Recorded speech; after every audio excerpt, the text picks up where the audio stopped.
what I want to do now is I want to start talking about like the kind of the history of synthesizers and where they've come from, where they're going to, and just how they've been used a little bit over the years. And we're going to start. We've been talking about just synthesizers in general, and I've been using this modular synth from Reactor here. What we're going to do is we're going to talk a little bit about older synthesizers. Go back here to the Moog Modular. And this Moog Modular, this is what this thing looks like. It is a beast. Definitely a cool synth, cool looking, cool sounding. And I just want to give you like a little taste of what this thing can sound like.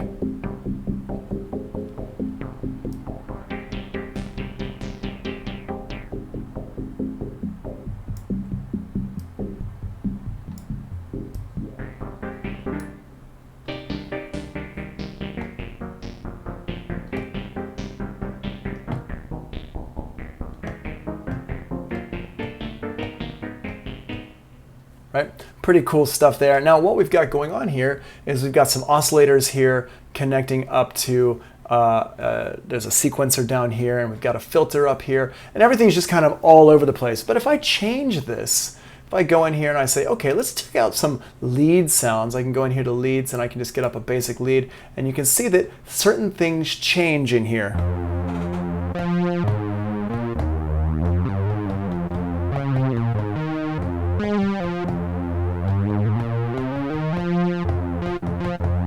There's not quite as much going on. There's no movement to the sound. There's still things down here, but nothing's connected up. You can see a lot less stuff is connected up.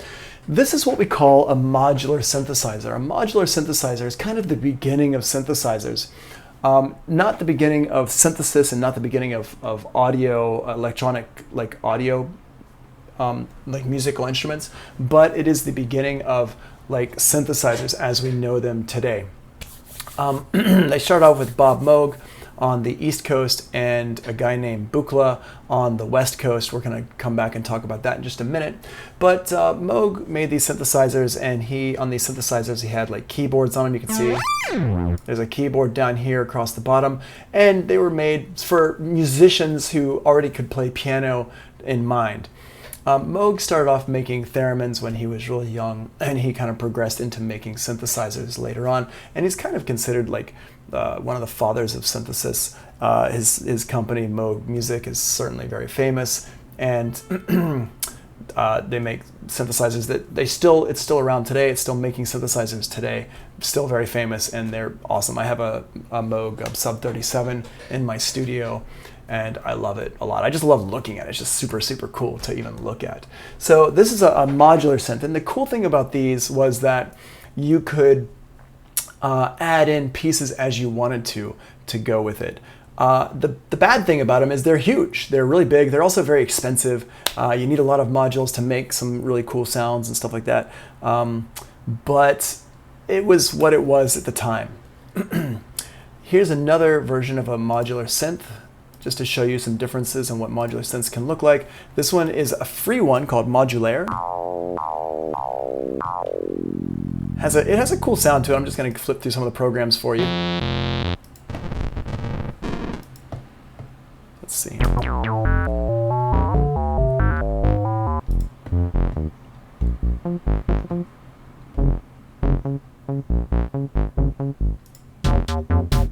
Right, you can do some.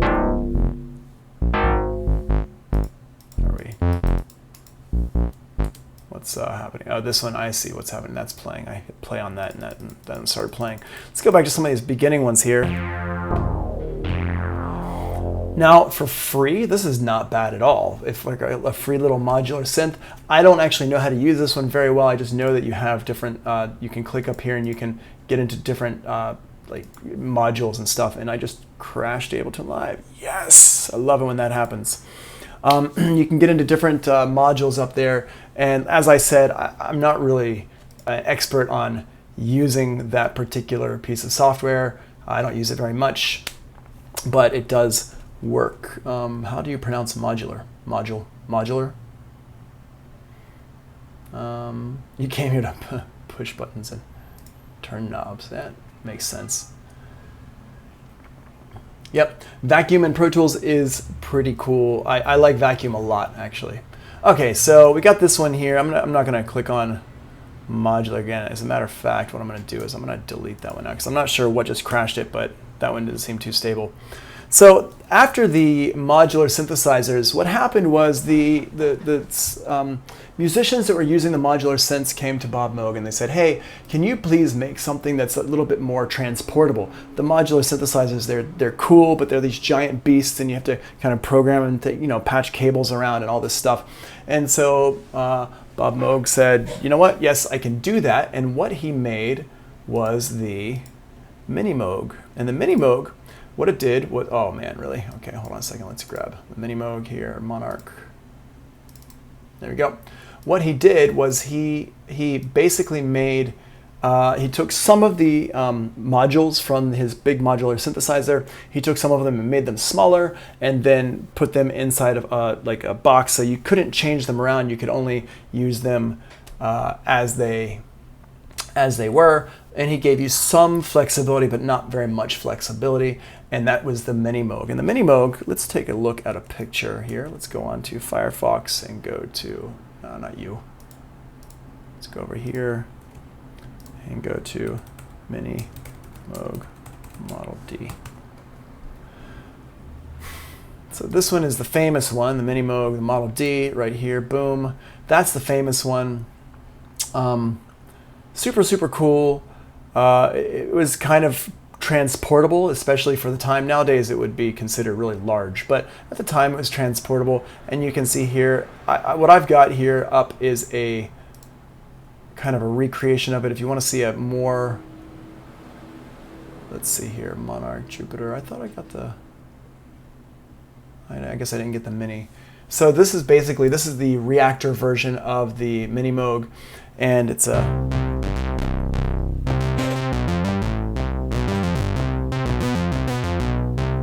it's got a nice sound to it. And basically what we have in here is we've got 3 oscillators, oscillator 1, 2, and 3.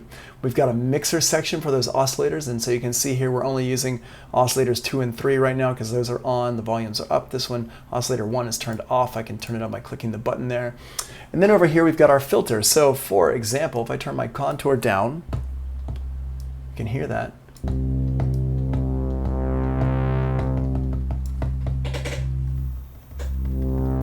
Go ahead and put the keyboard down in the corner there. Cool. So we can see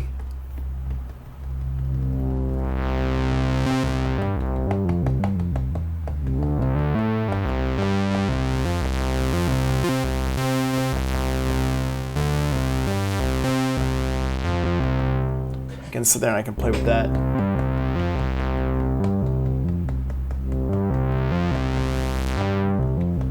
You can hear how I can adjust the cutoff there. So basically the same as what I showed you before. It's just everything is locked into place here, and I can't change. If I have another oscillator, want more oscillators, less oscillators, things like that. I can't change it. It's you get what you get, and this is the kind of the beginning of that. What we, everything was locked into place, but they still work. It sounds great. You can still do some really cool stuff with it. It just doesn't have as much open-ended flexibility as a modular synth would have. At the same time that Moog was starting to make these, other companies started to make other synthesizers. Here is a Jupiter 8 from Roland.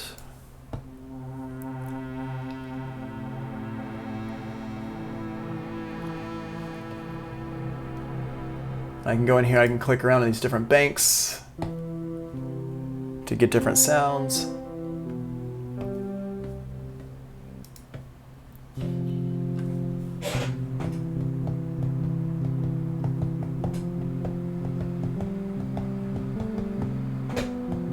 Change the scale to a minor scale. There we go.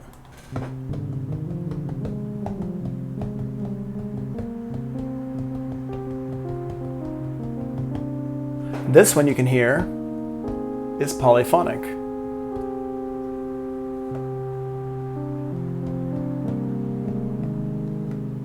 Okay. Now, this is a very classic type of sound from this Jupiter 8, but we can actually get a lot of more modern types of sounds from the Jupiter 8 as well. Let's go over here Get some string sounds.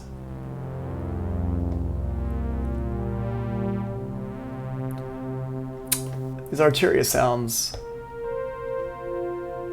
Nice sounds. And there's a lot going on here as far as effects and stuff like that go as well. So I can click on this and I can go over here to my effects. You can see there's a chorus and flanger, reverb, an EQ on here.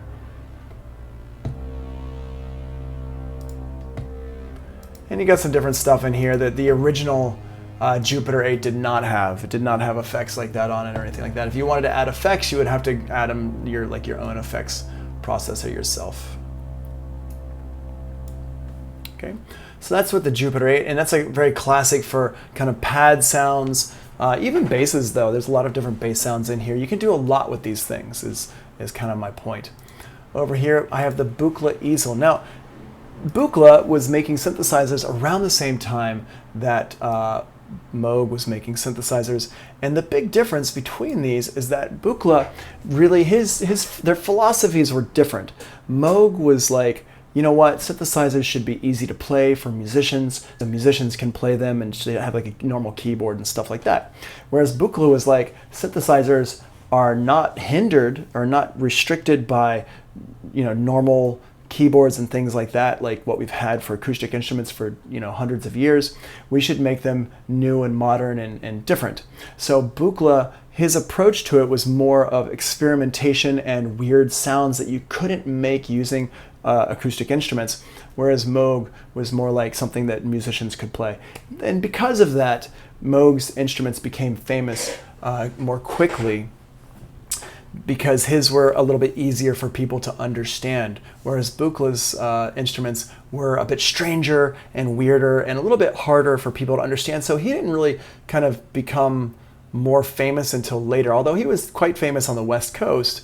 You've got to remember, this is like in the 60s, back in the 60s, things were a lot more like separate than they are now. You didn't have the internet tying everything together. So if something happened on the West Coast, it would take a while for it to reach the East Coast and gain popularity. So this is a Bukla synth.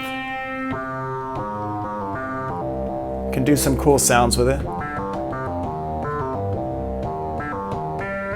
Now obviously I'm playing this with a keyboard right now, and you can see here's a keyboard here. And you could do this keyboard here would have been like a flat metal keyboard. Actually pretty cool stuff. But let's go here and check out some of the sequence sounds in here. And Bass-O-Matic, I think, was,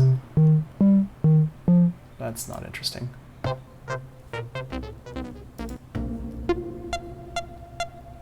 Yeah, okay. There you go, it's kind of cool.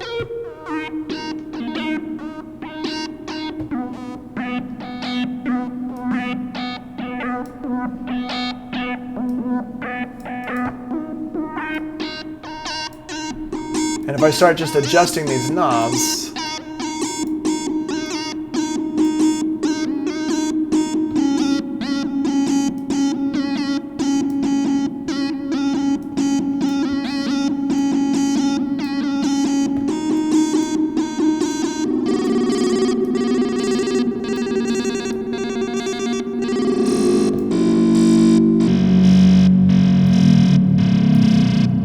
start getting into some really weird sounds.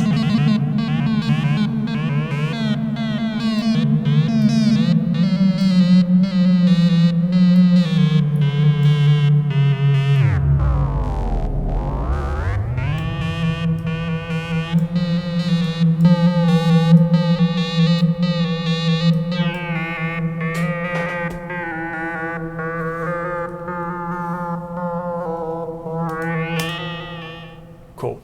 So you can hear, like, you can do some really weird stuff with this, some really, really neat things. And there's lots of weird sounds in here. These are, these are made by Arturia, and I've just got them up here because I don't own these in person. Like, I don't own the hardware versions of them, but there's so many cool things. This is the Arturia V collection that I'm playing with right now. There's like, I don't know, 13 or 15 or more synthesizers in this V collection. They've been making them for a very long time. They sound fantastic. And it's a nice representation of all the different types of synthesizers out there. Let's go over here to the CS80, which is a, I believe it's a Yamaha. Yeah. Can do some really neat stuff with this one as well. Now this one might be running a modulator. I'm not sure if this is actually running right now. It looks like it might not be. And of course we can go through all the different presets in here.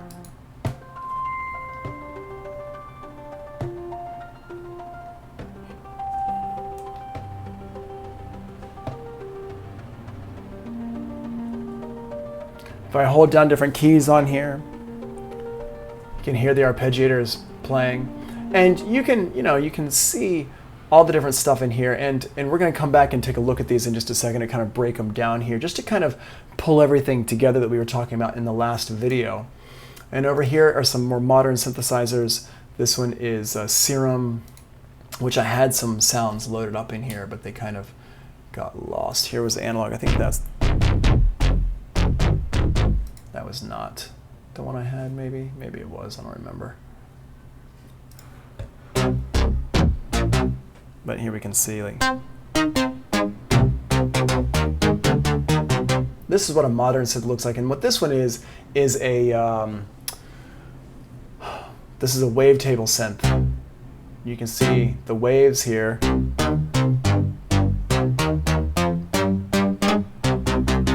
And you could do some really neat stuff with wavetable synths. Wavetable synths, there's a lot of wavetable synths out these days. It's kind of like the new popular kid on the block to make wavetable synthesizers. Serum's been around for a very long time.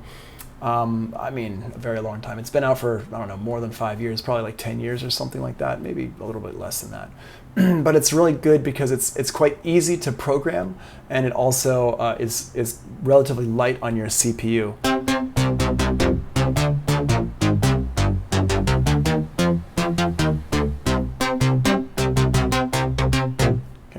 That's Serum. And another wavetable synth that's really new, it's about a year old, is Pigments, and this is from Arturia again. This one here. Here, let's go into my library. Let's go into the rusted keys. Oh, well, yeah, it's fine. I'll just go down here and grab, I don't know.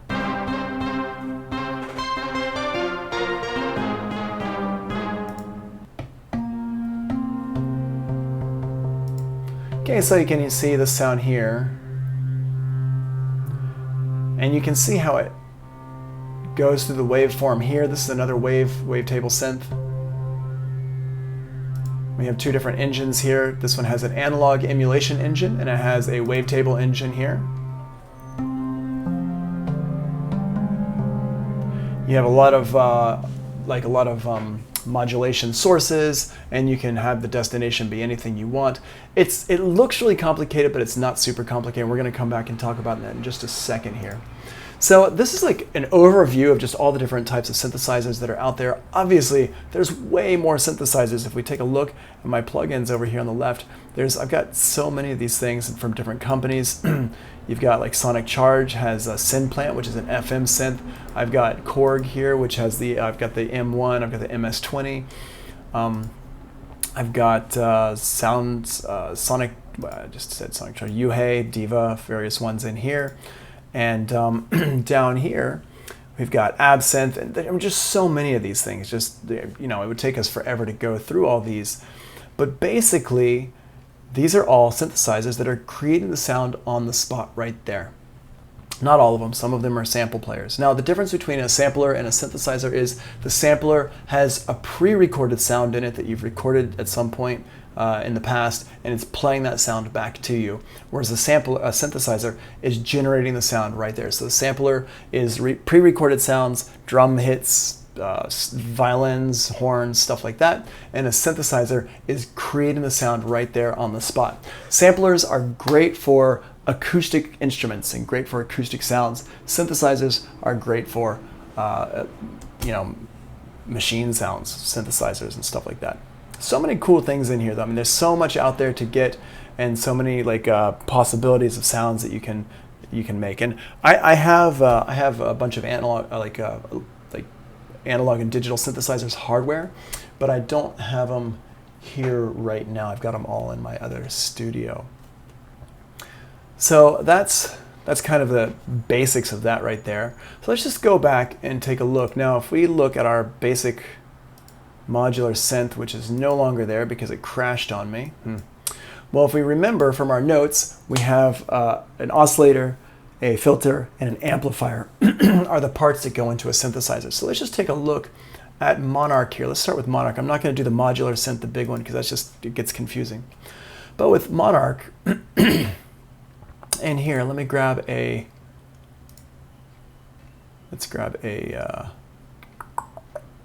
initialize. Here we go. I'm going to go to my initialized preset here, and there we are.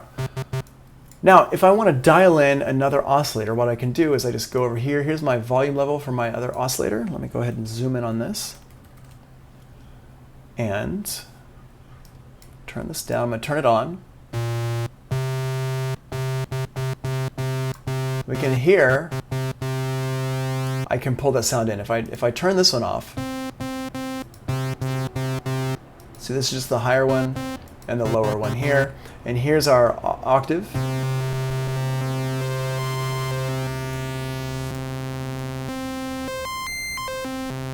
Right, so I can adjust the levels here. I can do the same thing with this. And I can also adjust, my keyboard here, so I can play. So actual bass tones here.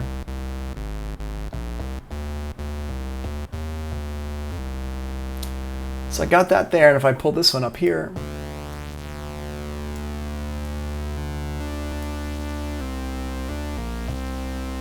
now I can use this pitch knob here to adjust the pitch of my second oscillator.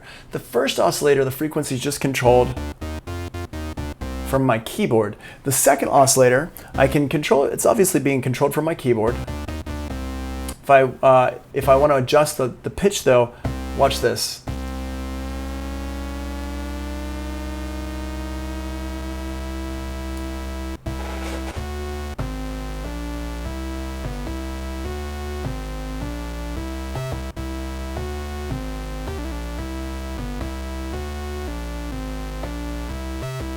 Right, so you got that there. Now what I can do is I can go over here to my cutoff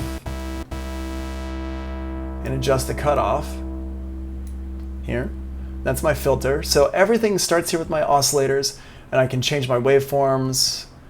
Let's change the waveform so you can see that in action. Different waveforms here. And then I can adjust my cutoff here.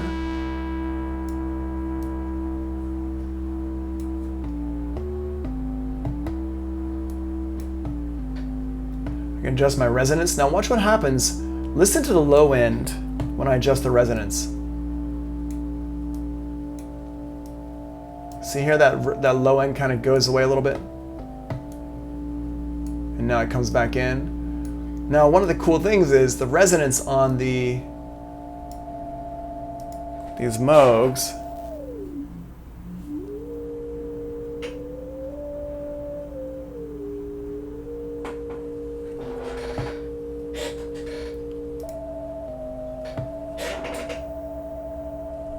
Adjust this real quick.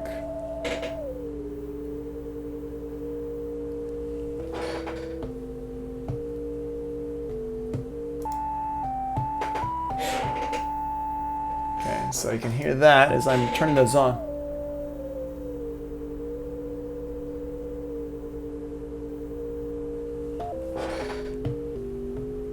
I can adjust it so if I have both of these on here, it's going to follow my keys on my keyboard.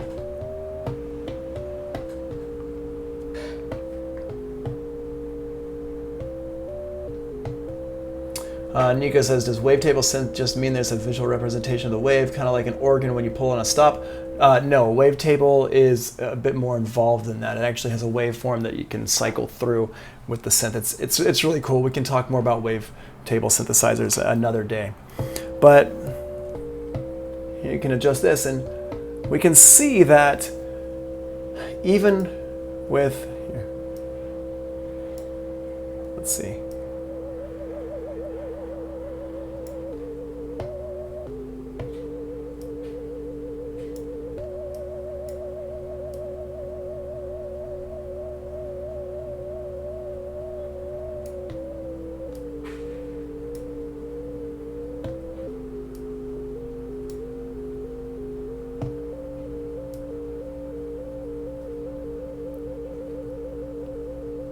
See how I can adjust these?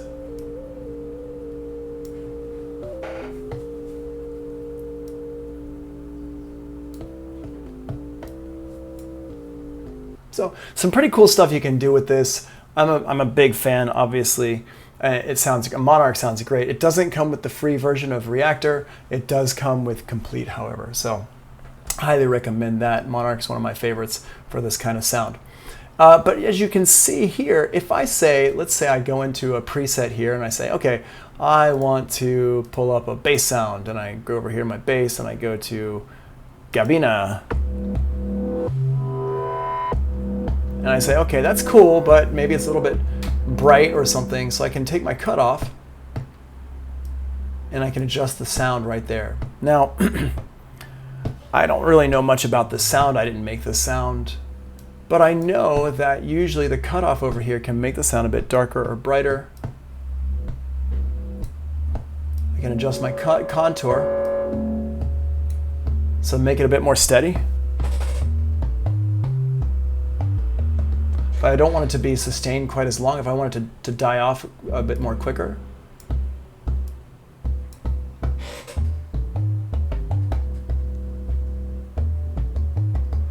I can adjust my envelopes over here. So that's what I mean by, learning how the basics of this stuff works can really help you out, even if you're just like going through presets. And presets is a great way to start because obviously, there's people making some really cool presets. There's people whose main interest is just making preset sounds, and they don't really make a whole lot of music necessarily. They just love to make sounds. And other people who like to sample, and then other people who like to use those sounds and make music. So there's something for everyone in this world. But really understanding how these things work, at least a basic idea of it, can help you to kind of shape things the way you want them to be shaped. If we go over here to the Jupiter, now let's take a look at this. And let's take a look at what we've got going on here in the Jupiter. So I'm going to go ahead and let's grab a template here. And let's just do a default. Yep, so this is a default sound. Usually most synthesizers, the template sounds a bit like that.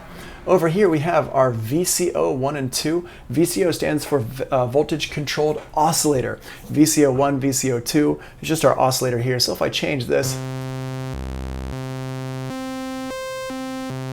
right, there's that. And I can go over here to my VCO 2 with my mix. And I can go back and forth between them.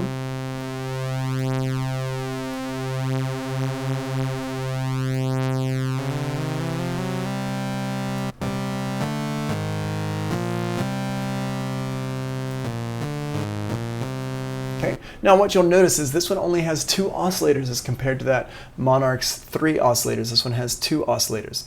And a lot of synthesizers from this time period have 1 or 2 oscillators. Some of them have a sub-oscillator as well that just follows the first oscillator around and just does whatever it does except an octave lower.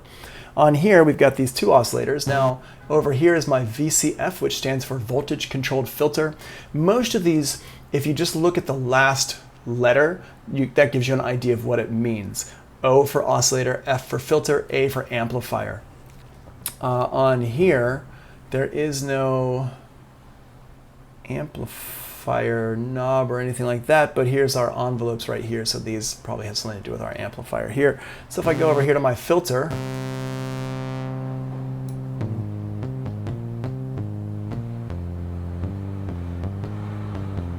okay, cool. So here's my filter. You can hear how there's like a little point on the beginning.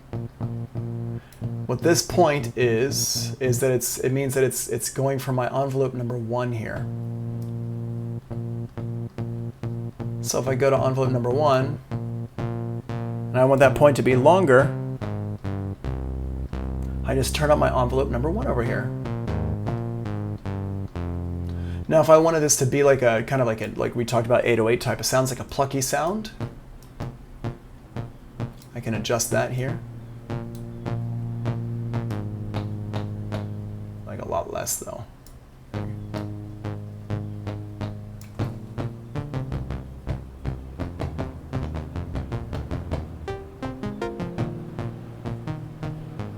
And I can make it kind of like a harp sound. Let's go ahead and make this like a harp sound.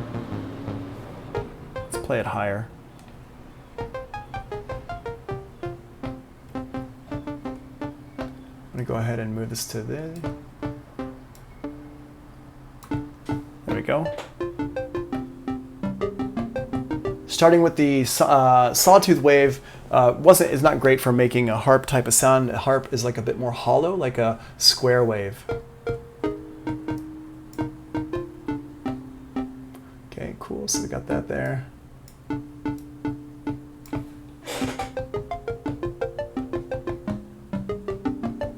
Cool. So I've got that sound there.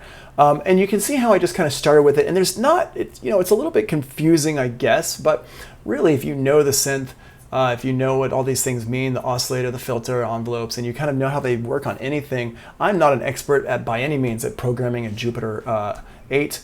I have an Alpha Juno at home, but it doesn't really work that well. And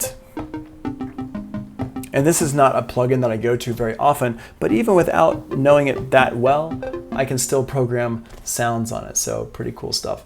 What is up, Paul? Monarch on screen had to pop in. VCA next to VCF, yeah. What's up, Paul? How you doing, man?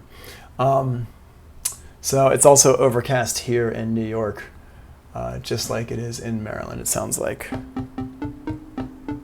Cool. So we've got this sound here. Let's go ahead and scroll over to the Bukla easel. Now this one is definitely an interesting character. This one here, I really don't know much about this one at all. I've never really kind of sat down and programmed them too much. But here we have a complex oscillator here, which I guess is where the sound is coming from here. It looks like we've got our frequency here. And if we go to, let's see if there's like a template sound in here, default sound. Yep, cool.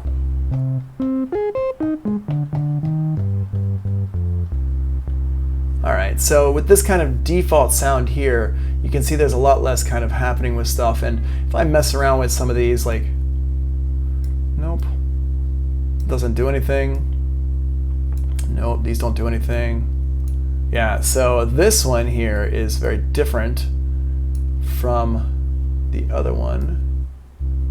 So there's our level, gate level, yeah. Yeah, I actually have no idea how this thing works. I'm sure maybe somebody watching does understand how this thing works, but yeah. Oh yeah, Paul, you got it. We were just talking about the difference between Bukla and Moog a little bit ago, East Coast versus West Coast. So yeah, it's not subtractive synthesis, and I don't mess with it enough to really know how it works. I mean, there we go. We have this one here. So we can make it, brighter or whatever. Adjust the timbre.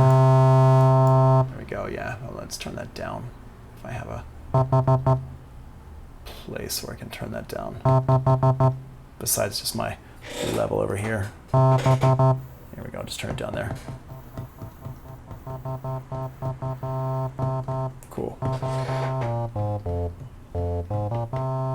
Oh yeah, absolutely. Yeah. Yeah, preset dive and twiddle faders. That's actually all I do with this thing usually. This one's like the one that's like, whoa, I don't even really, I don't even try to begin to understand it too much. With the Bukla easel, it's more for me, it's just preset diving and finding stuff and then sampling that. That's what I normally do with this thing here. So let's move on, but it's super cool. It's super fun to play with. Then we have, did we already? No. So this is the CS80 Yamaha. This one is a lot more fun in real life. It's not, I don't love messing with it here on the computer screen. I mean, it's kind of the with all these things. I'm not a huge fan of messing with them on a computer screen, but got here, this one you can do some really neat stuff. And again, preset diving, but if we go over here to the template here, right here, let's just go through some of these. There we go, here's our basic template sound. And you can see here's our filter here. Again, if you look for the last letter here, F, LPF, low pass filter there we can see that one there. Here's our VCO, voltage controlled oscillator. Yeah, unless you have to carry it. Yeah, these things are huge. So we can go through and again, turn this up here.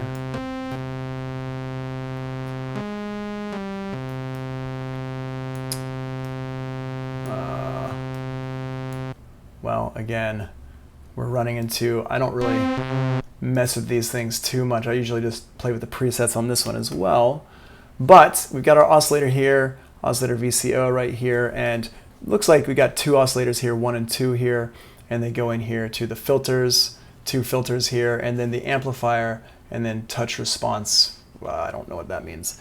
But basically with these are great for keyboard sounds, pad sounds, I mean other types of synth sounds as well. Very, very classic, awesome sounding synthesizer. Paul, it looks like you've got some experience with these. I've been in a studio at my friend's house in Wales one time where I've actually been able to put my hands on one of these. They're beasts. They're huge. They're pretty fragile. You can see they've made an interesting little. Arturia has made an interesting little animation here where you can see all the cables and stuff inside of this thing. It's pretty crazy. Yeah, you have the ribbon, the V collection. Yeah, that's what I have. I have the V collection here too, but I don't really.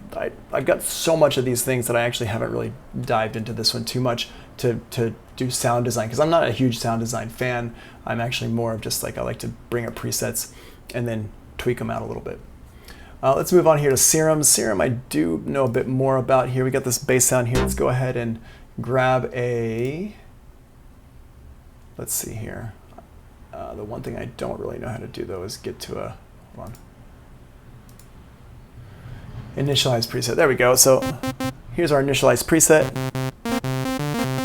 So in here what you've got is you've got 2 oscillators here, A and B.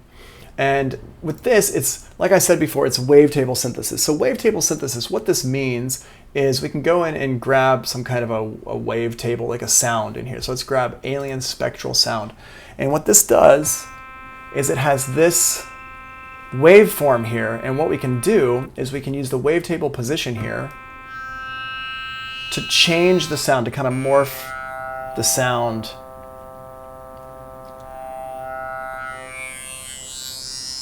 Like that, we can morph the sound here. And then we can add in a second oscillator over here. Let's grab this one here. Let's grab Gremlin, whatever that is, right? And you can see here's where it says level. So what I can do is in here, I can turn the level down to kind of mix and match between these. And I can adjust the wavetable position. And then I can like detune it. Wait, there's my tuning.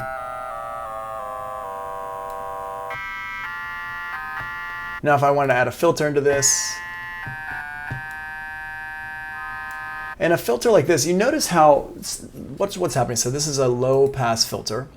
We have different low pass filters here, but listen to the sound. So if I take the filter off, you can hear how it's a very thin sound. There's not a whole lot of low frequencies going on with this sound right now. Well, what that means is if I put a low pass filter on here, it's not gonna we're going to get rid of our sound because there's no low frequencies. And this is something that's really important to understand when you're dealing with all these different types of synthesizers, is that you come in here and you say, okay, I want to use this low pass filter, but this sound here, we're going to end up kind of getting rid of. Here, let's put on A and B. There we go. We're going to end up getting rid of the sound entirely if I go too low, because it's just not a low sound. Now, if I went ahead and used a high pass filter, one of these over here, now we have a little bit more variety that we can mess with in here.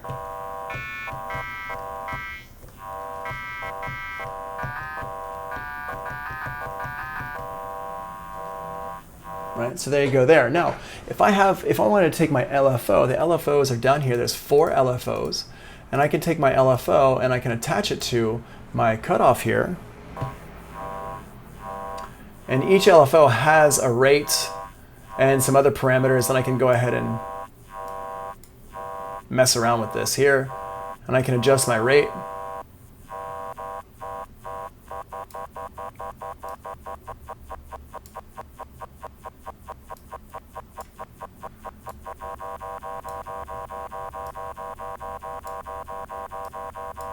Or I can adjust this here. Now you notice how this rate here, it says quarter note, 8th note, 16th note, all that kind of stuff. That's because it's synced into my BPM. If I turn off the BPM here,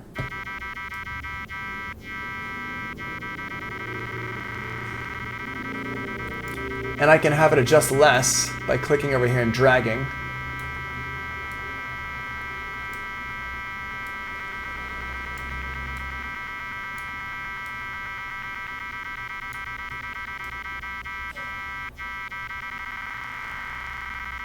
Right? And that's pretty cool. You can do some neat stuff with that. Now, one thing you can do with all these synthesizers is I can now take my LFO2 and have LFO2 control my LFO1. So I could take this and drag it onto the, let's see.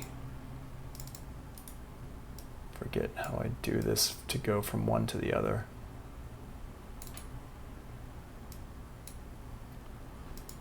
Or can you not do that with this one? It's been a while.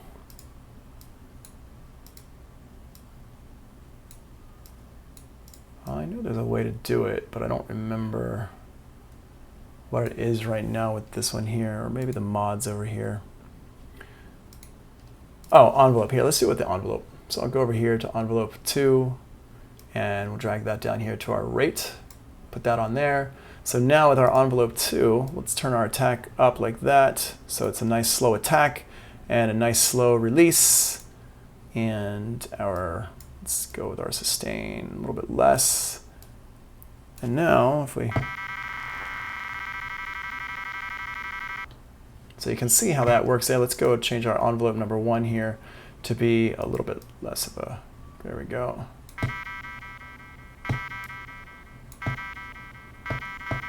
Okay, and we'll go back to envelope 2, and you can see how I can adjust these here. Turn this down. Handel says the LFO is what I'm trying to work with and understand currently. So the LFO is automatically changing parameters. Well, I've directed the LFO to change parameters in this case. And as I was saying before, Handel, every synth is different in how it does this. So if you like for Serum, this is how this works. If we look at Massive here, I can pull up Massive in a second and show you that one as well. But the way the LFO is not changing things automatically on certain synthesizers. Like Serum, depends on the preset that you bring up. Some presets are automatically changing stuff with the LFO because of the person who programmed it. But like this is the initialized sound. So if I want it to affect things, I have to make it affect things. I have to take it and direct it to how to affect them. And that's done differently. And that's with our modulation matrix. So for example, let's just continue over here to Pigments. Go to Pigments here and show you that one. And that one's kind of similar to the last one we just showed. Let's go over here to our template sounds, clear template. So we'll use, here we go, use this one here. It's probably the most template-ish, most basic. Okay, so this one here has a filter over here, and this is a serial filters. So we've got one filter here. I'm going to turn the second filter off. We have just a basic waveform here, and this one is a wavetable. So you can see, just might illustrate our wavetable thing a second ago. And here, wavetable position, you can hear how it morphs through the different sounds. So if I put it here on my square wave, now I'm going to go over here to my filter and turn that down. Now, if I want to map my LFO to this filter, what happens is I go to one of my LFOs here, and I've got this, and drag the knob contours to create or edit the thing, so I can go down to my LFO down here, boop. LFO 1, we can see it's down here, and let's see. Yep, so now I got that, and I can adjust it. So all I did was I just drag it onto here. So I just click it, and I drag it onto here like that, and I let go, and now I can adjust my levels here. So if I make it more, right? Now if I go down to my LFOs down here, you can see here it is, and I want to adjust the rate, turn the sync off. Let's just go into Hertz. There we are. Right? Now if I wanted to have this LFO control this LFO, what I can do is I can go to my LFO 2 and drag that down here to my rate here.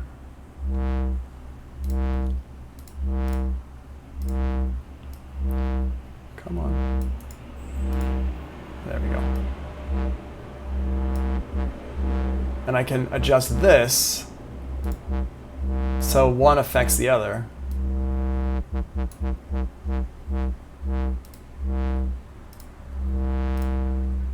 Click on LFO 2. And you can see when I click on it here, it shows me my levels of things here. So this LFO here is controlling this LFO over here. Cool. All right. Sounds good, y'all. Thanks for tuning in. Yeah. So now, I don't know if you're following this or not, because I'm going a little bit on the quick side, but I am recording everything so you can go back and you can check it out a little bit later. But I just want to go over this one more time. First of all, what I did, I'm going to go ahead and turn this off so it's not controlling anything. I'm going to turn this one off. So first of all, what I did was I go in here and I've got my initial sound. I can control my filter here. It's just going through the filter. I've got 2 engines, 2 oscillators going into my filters. That's the basic layout of it, right? That's just the basics of it, what we just talked about in the last video. And then I go over here, here's my filter. I can turn up my resonance so you can see. Like, it's a nice filter sound. I'm a really big fan of this Pigments. Pigments it's a little bit heavy on the computer's CPU, so I use it sparingly in my tracks, but I really like the sound. It's one of my favorite things from Arturia, actually. And they've been really good about releasing a lot of preset packs that are like around $10 a pack. They've been really good about that, which benefits everybody because there's some cool stuff. Anyway, so I've got this here, this filter here, and what I want to do is I'm controlling the cutoff amount, so I just go over here to my LFO 1, and now I can turn it on, so we can see LFO 1 is controlling my filter there, and how much it's going to control it. I can adjust this number right here.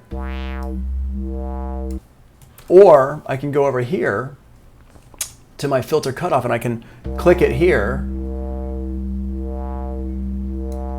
So if I just wanted to do a little bit, now if I adjust the rate,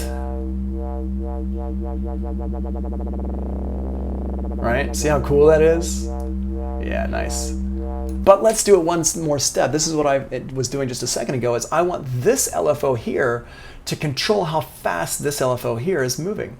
So if I go over to this one and I turn it on, now, see when it's at the top, this one's gonna go faster, and when it moves down to the bottom here, it's gonna go slower.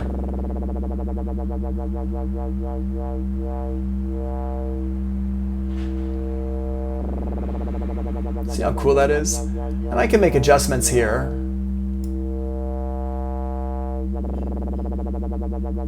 Right? How nice that is. And I can adjust the phase.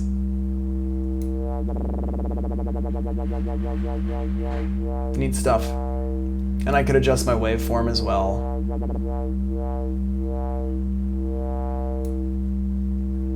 Now the cool thing about this is once you get into this is we could, here let's just go ahead and put a metronome on real quick.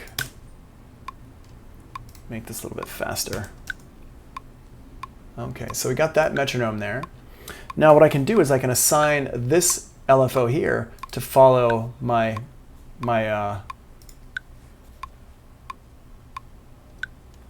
tempo here, and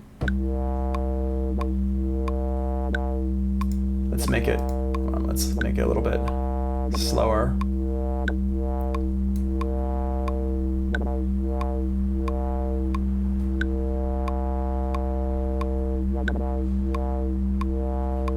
Adjust this waveform. And this will make it more, this plugin is Pigments from Arturia. And now it's locked into my tempo here, which is, I think, pretty neat stuff there. Yeah, like I said, big fan of Pigments. It's actually one of my favorites. I've been like diving into this one a little bit more than the other ones. I've had the Arturia stuff for years. As you can see from, you know, how stumbly I was a minute ago, like the CS80, even though I've used them in real life, it's actually been years since I've actually used one in real life, like 8 years. And the Bukla, like these ones here, I don't really mess around with them too much. The Jupiter 8 I do have more experience with, and that's why I kind of know it a little bit better. But there's a lot going on with these things, and this is one of the things that when you start getting into synthesizers and plugins and stuff like that, you know, you have to be willing to experiment with the presets and also messing around with them yourself. But it really helps to have something like this guide here, so that you don't, you're not just kind of off on your own. You don't know what you're doing. It's fun to just twist knobs, but it can also be super, super frustrating. I think that. This is pretty much the end of, I think this is pretty much the end of it, what we need to talk about today. Yeah, it's been great. Tomorrow we're going to be online around 9:30, 9:45, talking more about synthesizers, getting deeper into some stuff, and then we're going to be talking about Reactor as well over the next couple of days. So for today, tomorrow, and the day after that, it's all about synthesizers. And next week, starting on Tuesday, we're going to be talking about samplers, which is super fun. And I brought it over here. Oh, well, it's a little bit heavy, not super heavy, but I've got my MPC Live here. So you can see that right there. There's my MPC Live. I've got that ready to go for y'all. I'm not going to bring any synthesizers back this week, I don't think, just because I can do synthesizer stuff all in the DAWs and show you everything on the screen. So there's not really a reason to have a real synth here right now for this. It's, you know, with my camera and everything, it's a little bit stuff going on. So, ooh, VCV rack. Paul, tell us more. I used to use VCV rack a little bit. I haven't really used it too much though, but it's have people been adding more stuff to it recently? Really interested. Yeah, cool. Anyway, guys, thank you very much. Like I said, we're gonna be back. Oh, dope! I'll have to check it out more. I'm gonna put my link up to my YouTube page in the on the Twitch main page there, so you can see how to get to my YouTube page. I put all my videos up on YouTube later on, so you can go back and check them out and drop me a line or something like that. All right. Thank you very much, and I will see y'all for my class. Let's go to Zoom. Be there at 12 o'clock so we can go into Zoom and kind of get going with our day. All right, thank y'all very much, and